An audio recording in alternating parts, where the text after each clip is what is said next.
All right, our next presenter is Beth Taylor. Beth is a graphic designer and textile fiend working under the name of Longstocking Design. She says, "My personal work spans the divide between art and design. It seeks to inform and entertain, to bring comfort and provoke question. A chuckle is my favorite feedback. I live in Portland with my dog Whiskey and my cat Owl. I sew, print, mouse, and map. I think sequentially and spatially, but my auditory perception lacks. I grew up on an island and don't want to live as far from water as off Peninsula Portland requires." Her friend Jennifer writes, in all caps, "Beth is my favorite person in the world." She elaborates, "Beth Taylor is a creator extraordinaire. She can illustrate, she can sew, she's a graphic designer and a genuine smart and creative thinker. She's a fierce redhead with a clear visual voice and audacious style. Simply put, she is awesome." Please welcome Beth Taylor.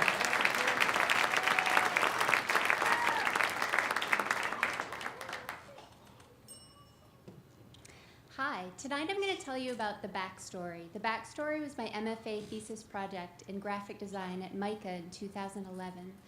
The following work is a year's worth of work.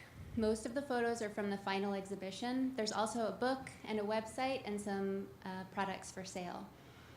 The project chronicles my experience with persistent back pain in a comfortable yet informative environment. It bridges playfulness and knowledge.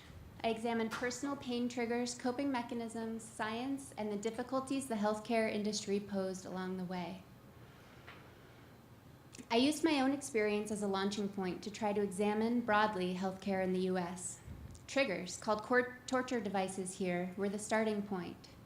Sitting was always the most difficult thing for me. I made a chair to let the viewer experience what I experienced when I was sitting. I inserted spikes into the seat and the back of the chair. And I made it a rocking chair so you could feel the instability that I felt when I was sitting down. At first, the chair is comfortable, but then it starts to hurt, much like sitting for me. When you sat, the Percocet pillow bonked you in the head, which became necessary very, very quickly. Throughout the exhibition are hanging pill-shaped pillows called pill-ows, a pill for your ows. They represent all the drugs I took in 2010. Each pill was needed. No addiction was involved. Prednisone, pictured here, is a steroid used to reduce inflammation. I often told my classmates when I was on roids. This graphic charts each pill I took in 2010 in full quantity. May and June have more because of spine surgery number 2. Other months I was in grad school, so I spent most of grad school on drugs. Some days, classmates tried to guess if I was on muscle relaxants, pain meds, or steroids. There's such a stigma around pain meds, and I was working to destigmatize them. Pillows are big and soft and squishy. They're comforting and playful. They have hand-cut felt letters, and all the pillows are hand-sewn. Prescribed originally for pain, Zoloft was crucial for coping.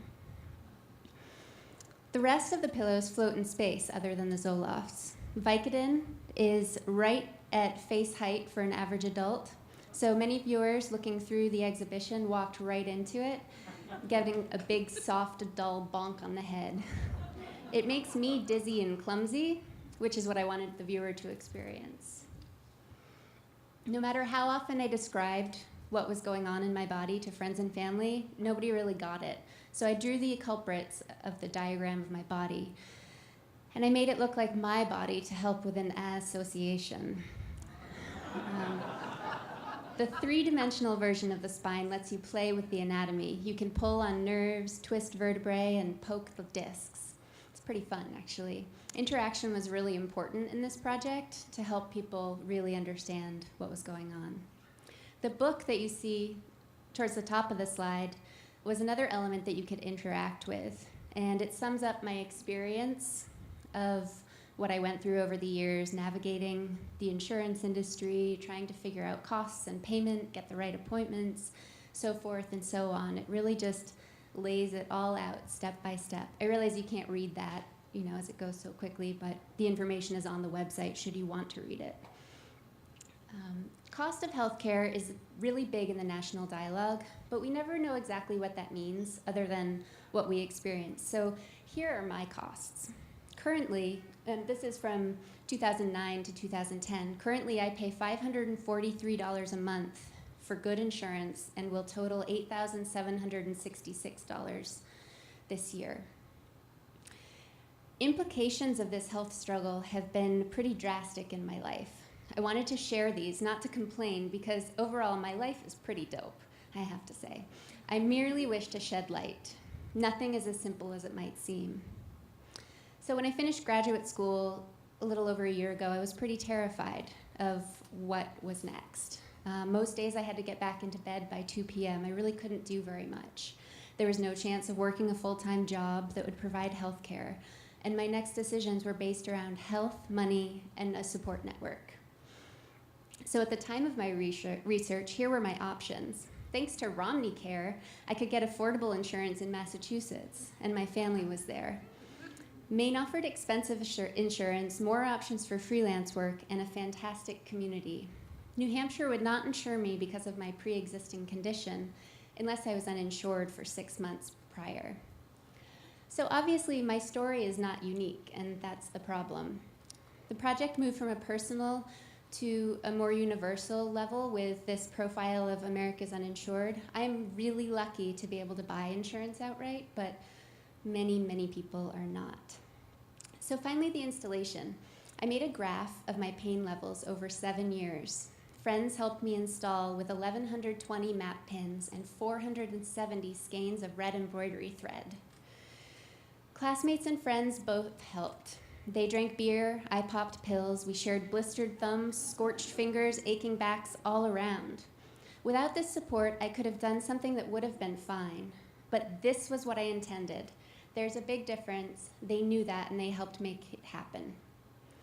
So the epilogue. A year later, I had my lumbar spine fused this past September, just 10 months ago. I feel amazing. Better than in years. I can carry my 3-year-old nephew around. I can walk my dog daily. I can work like it's nobody's business. I'm back to being someone who can take on anything, and that's at the core of who I am. I'm really glad to have done this project, and I'm happy to look back and have a physical record of memory and experience. I made an amorphous experience into real form that I'll always have. It's cathartic and validating. I'm so damn thankful to everyone who was there with me along the way. To my mom, to Jennifer and Finn, and Elena and Anne, to my doctors that believed, and to Zoloft. Thanks.